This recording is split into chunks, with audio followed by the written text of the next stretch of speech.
Well, hello, lovely humans, and welcome back to my channel. I had this grand idea. Because you see, I'm a sucker for anything from Anthropologie. And I love going on their website, and I love looking at their home decor stuff, and just basically drooling over their aesthetic. And there were a couple things that I saw that I was like, I could make that.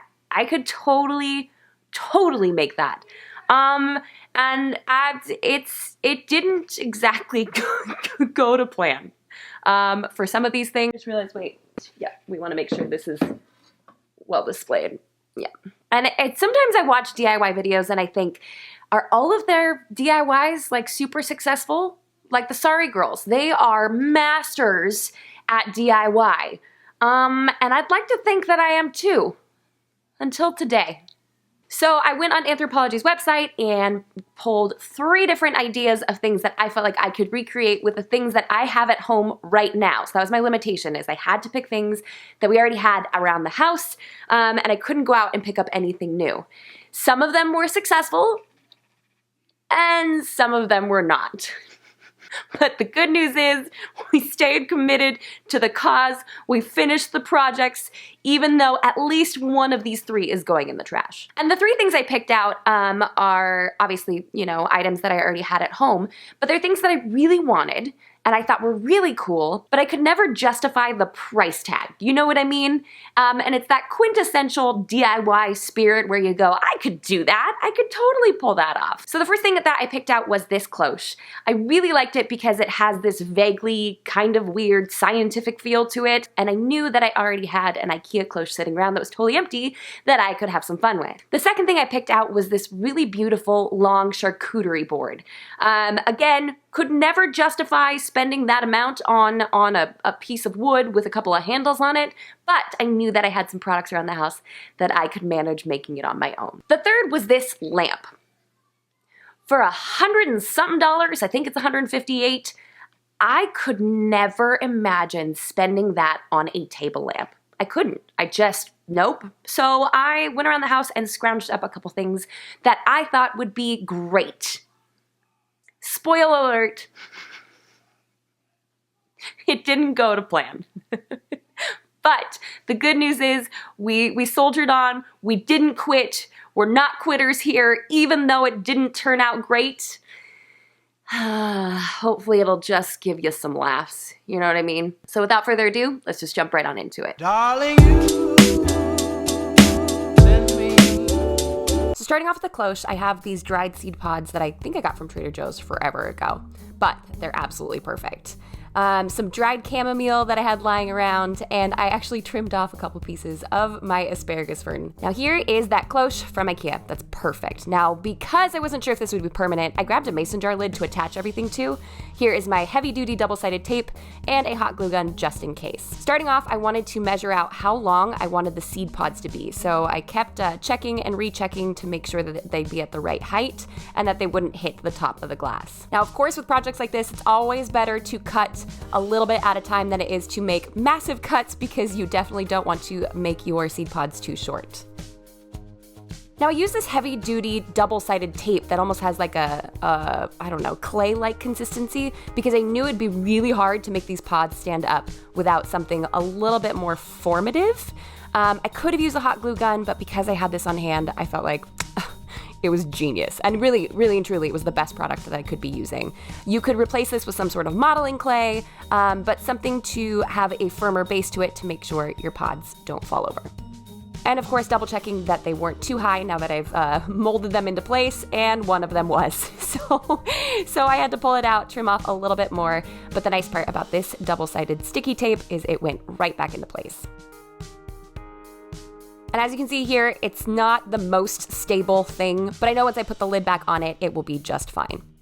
Grabbing that dried chamomile, I just go ahead and stick it on down in there. And here's some of that asparagus fern that I spray painted with a little bit of gold spray paint just to add a different color and a different dimension in there. Then I grabbed even more of that sticky tape and just placed it all around the mason jar lid so that my moss had something to attach to. And now, just covering up absolutely everything around the base. This moss I think I got from like Michael's forever ago. I've used it in about a bajillion projects and there's still so much left.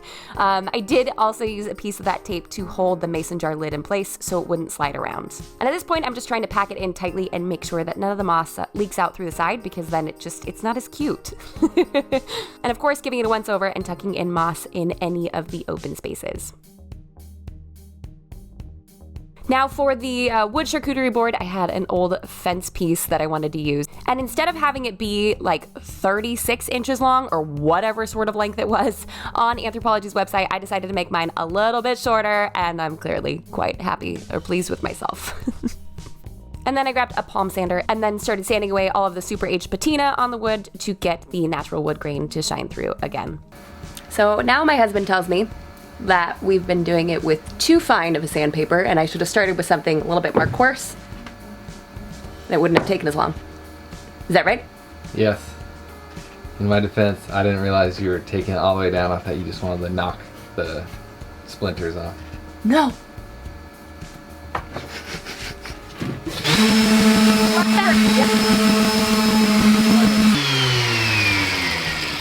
This will just make you go that much faster. 60? Yeah. And now we're going even more coarse.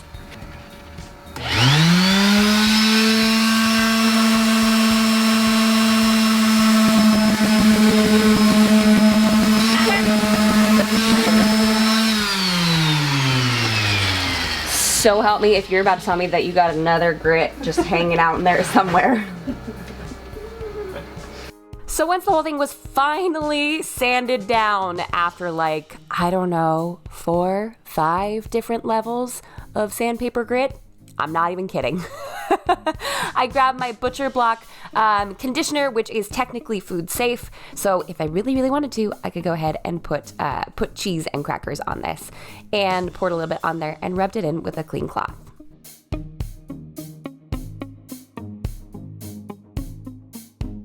So now we're gonna try to take this copper piping, it's kind of malleable, obviously more so than other piping, and bend it over the top of this to create handles, because we're not quite sure how else to do this. We're gonna use this as like a mold.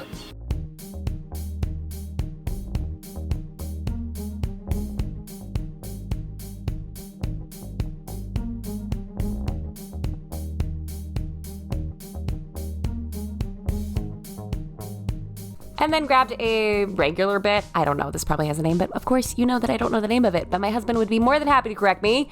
And then drill out some holes for this to fit right on in there. You can see we have a very precise measuring technique here. It's called lay the handle down and drill where you think the holes are gonna go. And ended up being a perfect fit. And I'm so happy. And here's where things kind of escalated, okay? Because my husband has just a need to make every single project more complicated than it needs to be. He decided to bore out basically a groove on the underside of the board for the handle to rest in so it would sit flush on a flat surface. I had zero plans of doing this. I think it would have been fine without it. But he's extra. He's got all these tools that he wants to use. So every once in a while, we let him take a project from normal and basic to extreme in about 0.2 seconds. Oh my gosh, I was not even out here when he was doing this. I didn't know he got his wood chiseling kit out. You guys, what? This is so extra. You do not need to do this. What are you doing, babe?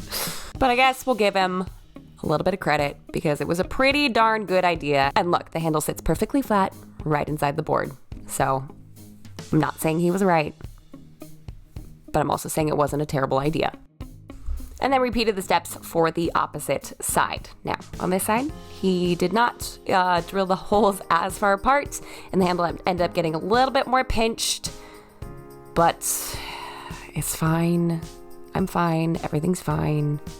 I'm not saying it's his fault, but it's his fault. Now for the lamp project, I have this metal vase that I got from Goodwill for $9.99. Yes, I probably overpaid. And I have this lamp that we are going to take apart to use. Now the lamp itself is pink, and I do have a pink, but I don't want a pink lamp. So instead, I'm going for this beautiful taupey grayish. So now for the assembly of everything. Because I don't want the cord showing for this, we are going to be using these titanium bits to drill a hole into the metal vase. So they're specifically made for metal. I don't think other bits would work as well or work at all. And of course, as my husband has literally every tool known to mankind, he has a metal file to make sure the cord doesn't get caught or snagged or cut. Now, you do not have to use a Goodwill lamp for this. I simply happen to have one on hand. In fact, I would recommend getting a lighting kit, but we were just working with the supplies that we had on hand at home, and I happen to know a dude who knows a thing or two about electrical stuff. So this is him pulling it apart and putting it back together for me because I didn't want to buy a light kit when I had a perfectly good lamp. Well, not perfectly good. You saw it. It's not that attractive. But I had a lamp that we could use sitting right at home. Now, before I spray paint the metal vase, I want to rough it up a little bit with sandpaper to make sure the paint adheres a little bit better. All right, so now we're going to go ahead and give it a quick spray paint. And Elias is going to tell me if I'm doing it wrong.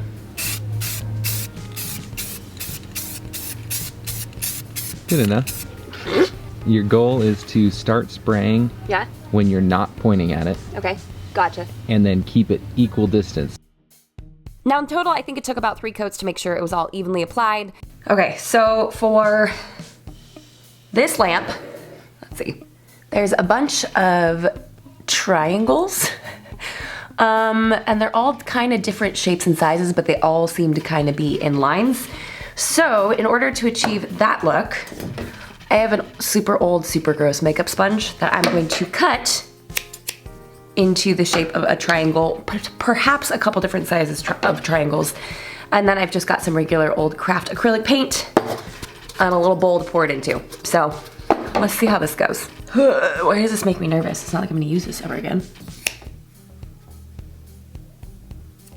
That's just so gross. Okay. And then I got to painting, and you guys, it's not great. How you doing? Oh, hey. Oh, yeah. It might be one of the ugliest things I've ever made, but... Yeah. I mean, no, I'm just kidding. Oh, are you recording? Yep. You're not keeping that audio, are you?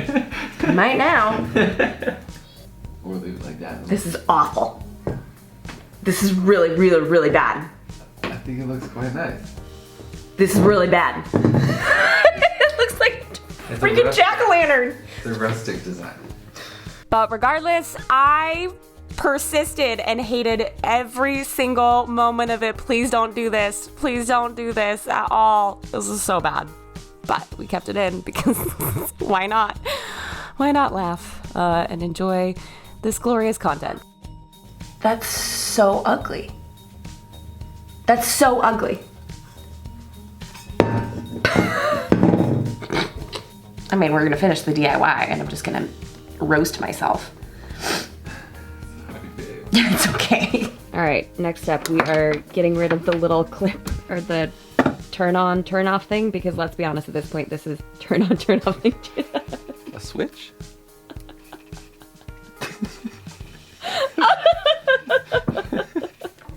I mean... That's what it was. So we're getting rid of the switch because we're not keeping it. We're just finishing it for the sake of the video because we ain't quitters, right, babe? Yeah. Yeah. This would look better with a black cord. Shut up. It's so ugly. Oh no, this is awful. I'm ashamed. Super good.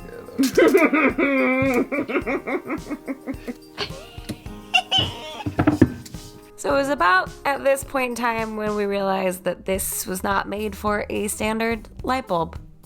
No, my friends, this project gets even worse. It's made for a tiny little bulb. Oh. I mean... Here. Is it on? Turn it on. It is so hot. Well, you can't see all the tape.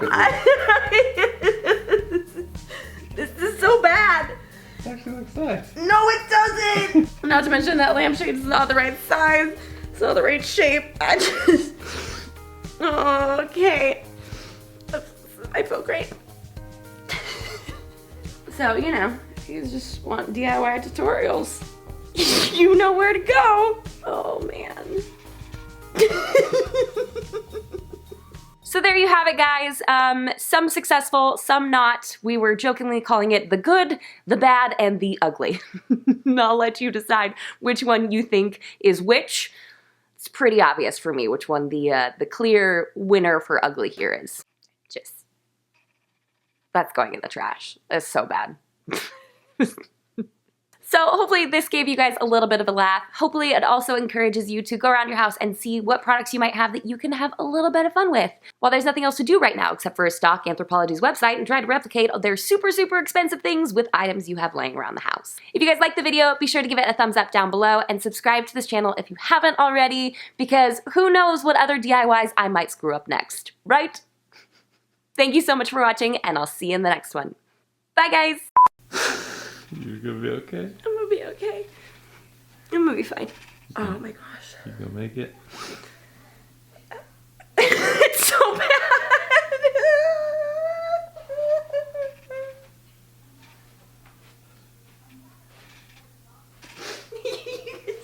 You can stop recording now. Okay. I don't think my shame is sufficiently captured for the internet. It looks like something out of the Flintstones. The cartoon version, you know? Yeah, she does.